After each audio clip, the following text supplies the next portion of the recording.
And now to introduce you to some of the activists responsible for making that film, please welcome from the groups in Albans for Europe, Helen Campbell.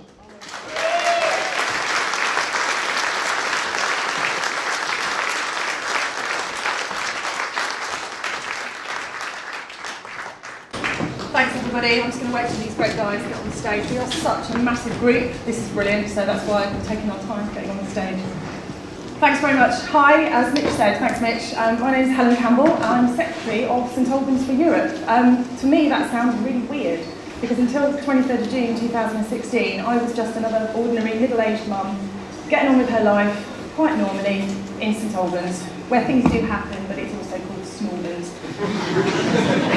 Since that awful day when we all got a massive smack in the face, this country's been shaken to the core. I know I have, and I'm sure, looking in your faces, I can see some here, that have also been utterly, utterly shaken. More than 2 years on, more than 2 years now, the utter gibberish and sheer dishonesty that comes out of elements of Westminster every day leaves me waking up sometimes in the mornings wondering what kind of country this is, who I am, and whether any of us belong here anymore. These are questions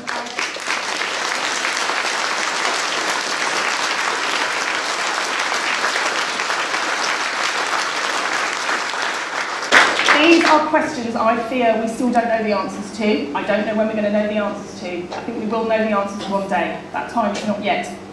What I do know is behind me, and filling this brilliant venue right now, to all sides of me, all over the east of England and all over Britain, is the most inspirational, energetic, courageous and creative bunch of people, full of absolute commitment, dedication and truth and trust. I've been stunned myself, I've been stunned and inspired, and at times I've also been really carried along, and I've needed to be carried along when I've been tired and bewildered by Brexit and the mess in this country right now. I've been stunned by this outpouring of grassroots action from ordinary people like me all over the country. People who are not afraid to tell the truth. People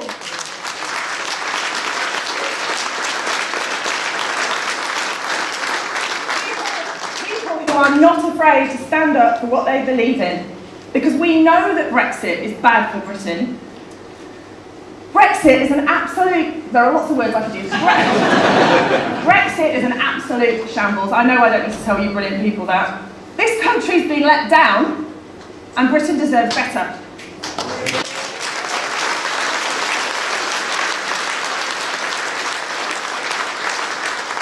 The last couple of years have been a journey for everybody, I'm sure. I've been on a journey of my own. It's taken me the best part of the last 2 years to understand and accept that the only people who could ever turn Brexit around are the people. In my view, anyone who's afraid of a people's vote, and they know who they are, is only afraid because they know that the people of this country have changed their minds. Yeah.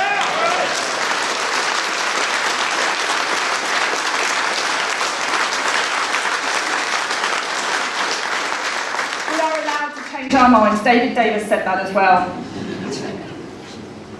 I have a tiny amendment to make to my speech today. Don't worry, organisers, there's nothing rude in this. I have someone additional to thank today. The person I want to thank from the bottom of my heart is Theresa May. Because this morning, actually it was about midnight last night, I saw what she was writing. Somebody wrote for her in the papers today. What she's done is waved a red rag to the bulls. We're the bulls, and I'll let you work out what she is full of.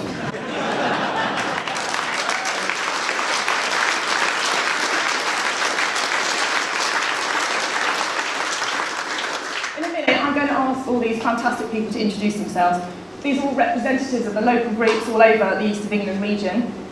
Local groups in this region and all over the country. We're the lifeblood of the grassroots drive for a people's vote, led by some fantastic cross-party MPs. Look at what's been achieved since the early days post-referendum and that apparent hopelessness. If you're not in a local group already, join one, okay? There are lots of representatives here, there are lots of representatives in the marquee. If you're not a member, go and join one, find out what they're doing next week, next month. There's not much time, get on with it. I believe we're going to do this. We are going to do this. We are going to get a people's vote. We're going to have to fight to win it. I think we will. We will get back the country we used to know. I think there will be some changes, but I do feel we will recognise this country once again, one day, but we have got to fight for it.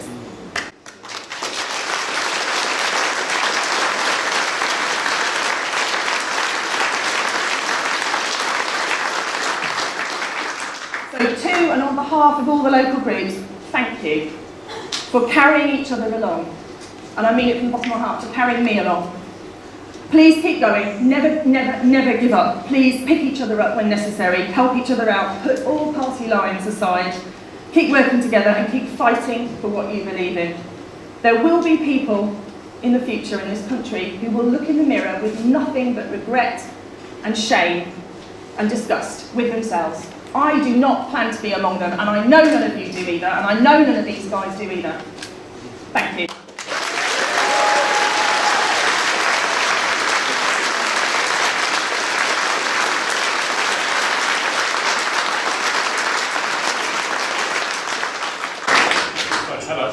Not sure if this is working.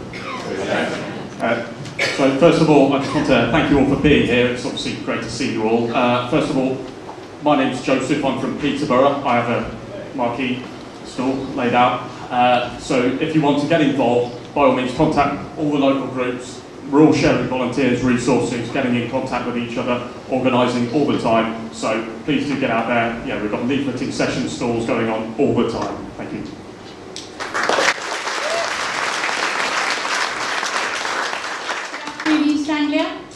My name is Jules. I'm the chairman of the Suffolk EU Alliance. And I've been on the bus for 2 years, and I'm canvassing today for anybody else that wants to get on the Suffolk bus. We meet so regularly, and we've got 12 weeks to make a difference. Get on the bus, Suffolk EU Alliance. Thank you.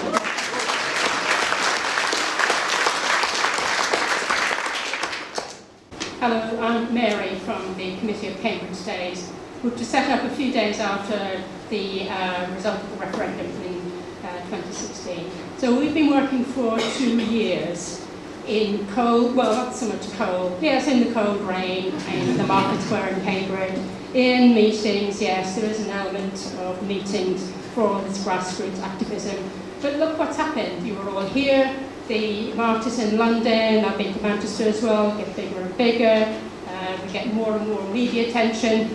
And the more I hear about the plans, so-called plans for Brexit, the more I don't believe what they're saying.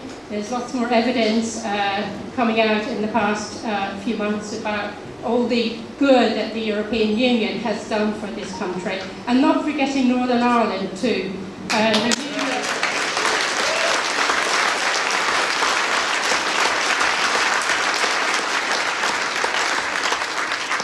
The European Union has put a lot of money into the peace process in Northern Ireland and still does put money into Northern Ireland, and we forget that at our peril. So I'm optimistic, I have to say. I've been out on the streets and in meetings for 2 years now, and this meeting today gives me hope. So do join your local groups, you learn a lot, there's some very interesting people. If you can't join a group, come to our events, speaker events, get on the bus.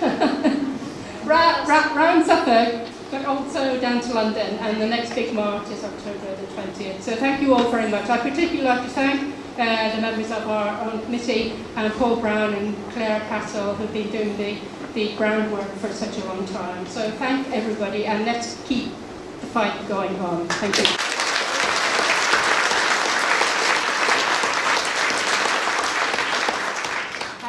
My name is Virginie. I'm the chair of Elite for Europe, and I also represent Southeast France for Europe. I'll keep it short and sweet. If your MP is Lucy Fraser, come have a talk with us. We want to hear about you. We're actually a large group, but we need more people. We need more people to write to their MPs, more people to raise hell, and the more the merrier. So if you're concerned by that, please get in touch. We want to hear from you. We're looking forward to meeting you, and I'll keep it at that. Thank you.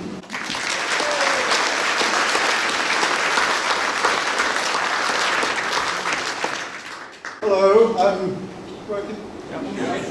I'm John from the President Edmunds Open Group.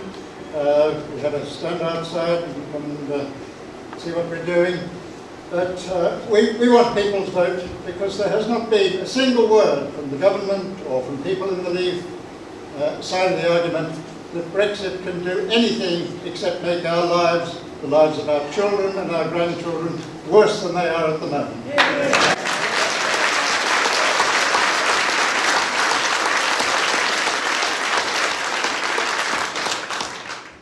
Hi, my name's Kate and I'm the founder of Norfolk for Europe. We set up in January and I was the founding member, and now we have about 400 members.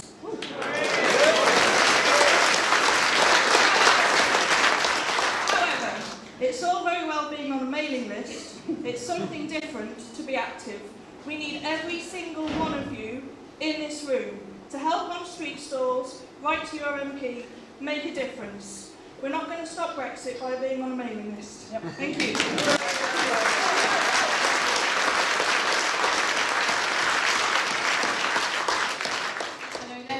My name's Hilary. I'm from Uttlesford. People's Vote in Uttlesford. That means Saffron Walden, Stansted Airport, heard of that? And towns like Dunleavy, Thaxted, and 1,000 villages. We're already very active. We want to be more active. We need more helpers to be more active. We've got a table in the marquee. Come and find us. Thank you very much.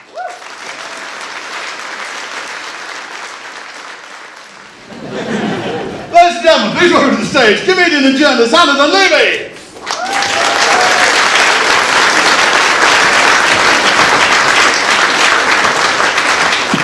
Hello. I know you're not all from Cambridge, but I do have to say it's days like this I remember why I love this city. When I went to the corner shop the other day to buy batteries and it turned into an artisan bakery, not so much. I'm guessing you're all here for exactly the same reason I'm here, which is that I've got a house full of people. If I stay out long enough, someone else might start dinner. No, but really. I'm guessing you're here because the people's vote matters to you, like it matters to me. To be clear, I'm no expert on the nitty-gritty of European law. There are loads of people who are better qualified and understand the ramifications of Brexit better than I. None of them are in the cabinet right enough, so here we are. Like I say, I live here in Cambridge. I voted Remain, along with the overwhelming majority of this city, the overwhelming majority of my friends and family. People often write this view off as one born of privilege, but I have to say it's very much not true. I come from a working class background.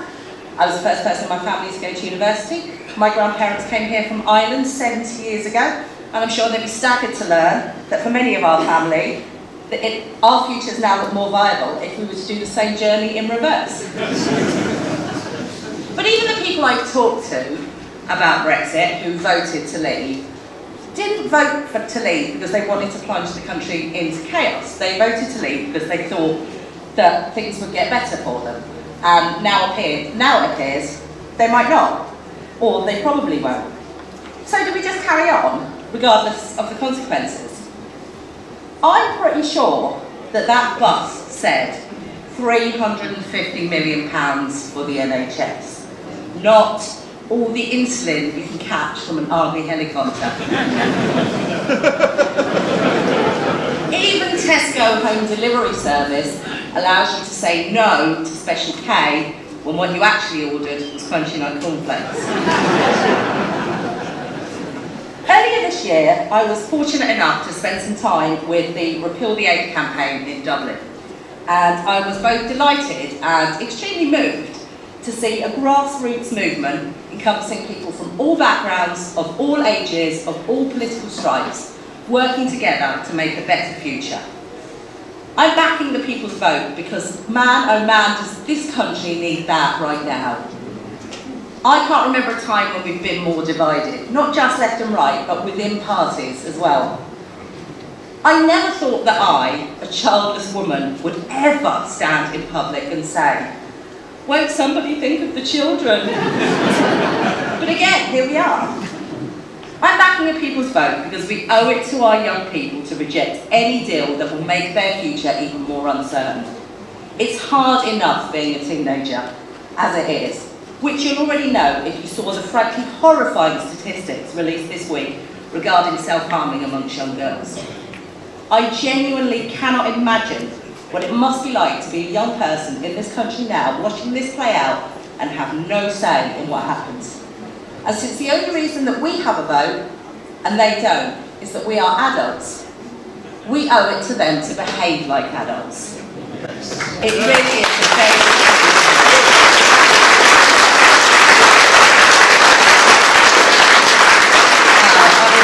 Thank you very much.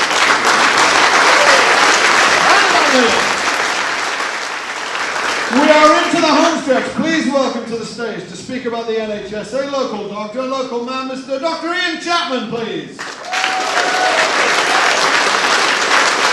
So, I've worked in the NHS now for more than 20 years, and back when I was a student, I interrailed around Eastern Europe soon after the Berlin Wall had come down. And I remember the excitement of the people there rejoining the European family of nations, and thinking that despite their decades behind the Iron Curtain, how much in common we all shared as Europeans. And throughout my career, I've worked with people from all over Europe, because 1 in 10 doctors that work in the NHS are EU nationals, as are many other health professionals. And they brought with them insights and techniques from the rest of Europe into the UK. For example, keyhole surgery to treat prostate cancer was brought to the UK from France. And the regulations that allow the development of new medicines are overseen by the European Medicines Agency, and its shared rules means that the creation of new drugs is a European endeavour. And the companies that create these new drugs, they operate throughout Europe too, and they depend on a mobile and international group of workers. All these people from the rest of Europe, on whom the NHS depends, all of them have the right to move freely to work in the UK and to live here as of right as EU citizens, and to enjoy a sense of security and belonging. But now, while we wait for the outcome of negotiations, all these EU workers and their families are facing uncertainty. And the previously unthinkable outcome of no deal has become a real possibility. Now, the government tells us that we'll have stockpiles of medication in the event of no deal. But Brexit problems for the NHS won't be solved by emergency measures, because their consequences are more fundamental than temporary shortages in the supply of medication or queues at ports. The NHS faces a triple Brexit threat. It faces the threat of a Brexit recession and the hardship that will bring. It threatens the loss of vital NHS workers, irreplaceable NHS workers, at a time when the NHS is already under strain. And it faces the threat of leaving European regulatory structures that allow for the development of life-saving drugs and the import of radioactive substances to the UK that are so important for patient care. So the NHS benefits from us being in Europe. But at its very best, I hope it has something to teach too. The philosophy of the NHS is to treat people solely on the basis of their clinical need. It doesn't discriminate between people because of mistakes they may have made in their lives that could have led them being ill. It doesn't discriminate between people because of their race or their religion or on their ability to pay. This NHS philosophy recognises that underneath our superficial differences, we are all the same in being worthy of respect and help.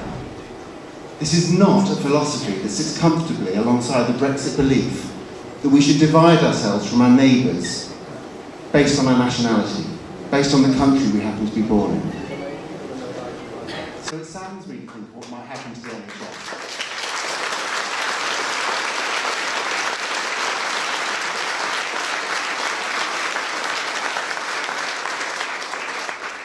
It saddens me to think of what might happen to the NHS. But if we're upset by the effects that Brexit may have, we should use this emotion to motivate us to try and save what we have, to prevent harm to something that's precious to us. We should use this emotion to motivate us to action and to demand a people's vote.